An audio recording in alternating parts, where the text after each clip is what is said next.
Ladies and gentlemen, today on Screenshots, we're going to take a look at probably one of the most intense and talented and sometimes over the top actors in Canadian movie history. Of course, we're talking about the legendary Michael Ironside. Now, Frederick Reginald Ironside, and he is taken the name Michael Ironside as his work name. Get this, was a successful arm wrestler in his teenage years, but his initial ambition was to be a writer. Now, he showed great promise at an early age because at the age of 15, when when he was attending the Ontario College of Art in Toronto, he wrote his first ever play, The Shelter, which won first prize in a university-led contest. He also won the Senior Writing Award at the Riverdale Collegiate Institute in 1967. Now, Ironside can be best described as a tough man actor, but it doesn't really give a full picture as to what his impact is on small and large productions. The U.S. has Jack Nicholson, and Michael Ironside has that Jack Nicholson look, very handsome, very rugged. But he went a different direction than what Nicholson did.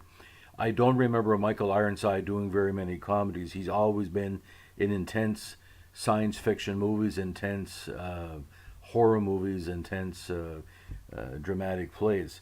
Now, he first came to major attention after some small parts as the evil telepath Daryl Revok in Scanners, which is considered a keystone to the David Cronenberg oeuvre and one of the most important horror movies of the 1980s, which basically tells about a society that's completely turning on its head against the modern, Canada or North America. It's quite intense. His next big role was Colt Hawker in a serial killer role in the slasher film Visiting Hours, which drew him to more recognition by North American and world press. Various publications in the States and Canada saw him as an up-and-comer, and that continued for a number of years. He was kind of the go-to guy for certain productions where he wanted to have that intensity in the movie, and just any camera was on him, he was serious as the day is long. And he had such a distinct look, like I said, aspects of Nicholson, but a kind of a Charles Bronson type of stoicism. Now, he went on to more science fiction success, this time on television as the cynical anti-hero Ham Tyler in the television miniseries V: The Final Battle, and he was one of the key actors that made that invasion science fiction movies about lizards dressed up as humans coming to Earth and trying to take over the planet. And that also led to a role in the multi-million-dollar hit Top Gun as Naval Aviator Lieutenant Commander Rick Jester Heatherly.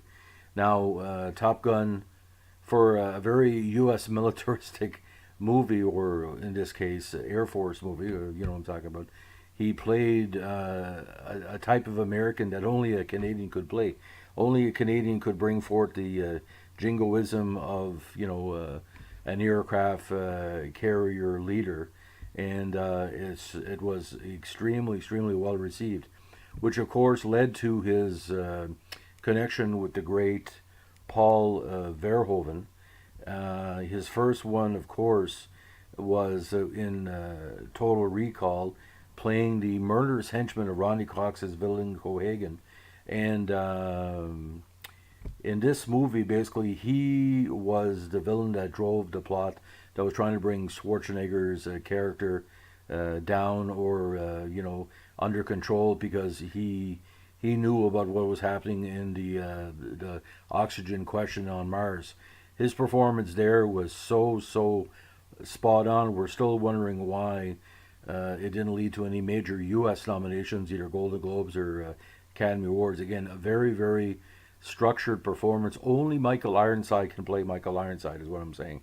And various producers basically said through the years, if you can't get Michael Ironside, we don't want a Michael Ironside type character in the movie or show. He is the man that everybody remembers as the kind of, like I said, the Jack Nicholson gone bad type of acting style. Actually, a lot of people imitate his style through the years.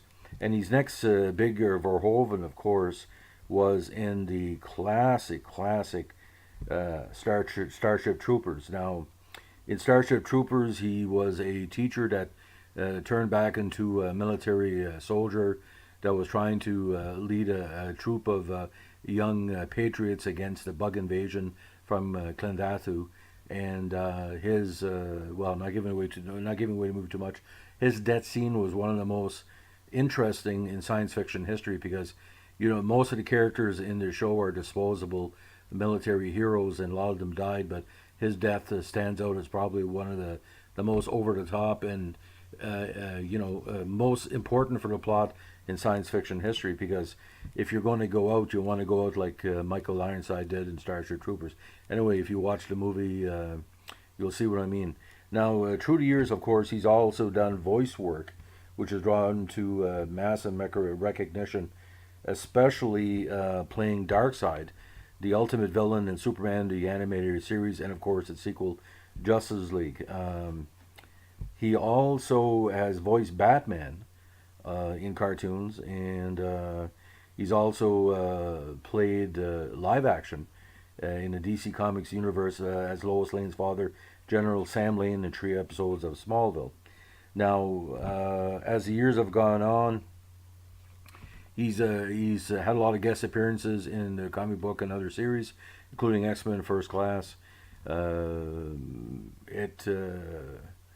He is going to continue to be a force in the movie and television industry worldwide. He's had some battles with thyroid and prostate cancer over the years, but he is a survivor. He's still young yet. I'm still wondering if Michael Ironside is going to be in the next level of the DC and Marvel movies in the next number of years, because his standout performances not only draws viewers, it draws money, because his resume over 200 and last I checked, I think it was over 250 parts. He is really, really, such a demand actor, and he doesn't really pick and choose. He is willing to work in any genre if asked. I mean, for 264 roles over the years, from Scanners all the way up, and he's working on several productions as we speak. I think he got 5 or 6 either in the can or post production. It's a tremendous legacy that everybody in Canada is very proud of. So if you have a chance, read up on Michael Ironside. Maybe do a triple weekend of Starship Troopers, Total Recall, and Scanners. And maybe if you want to get a little bit of cheese with it in your sandwich, Top Gun. I think his best performance is in Total Recall, because my God, anybody can be so evil and get the chance to kiss Sharon Stone in her prime, nonetheless. Very very beautiful, over the top film noir scene. Anyway, Michael Ironside, he's an actor from all ages. He's a Canadian legend, and we appreciate the fact that he has had great success in his 5-decade career. More to come. We hope so. Anyway, on this Friday, we wish you a great day and keep your stick in the ice. Bye.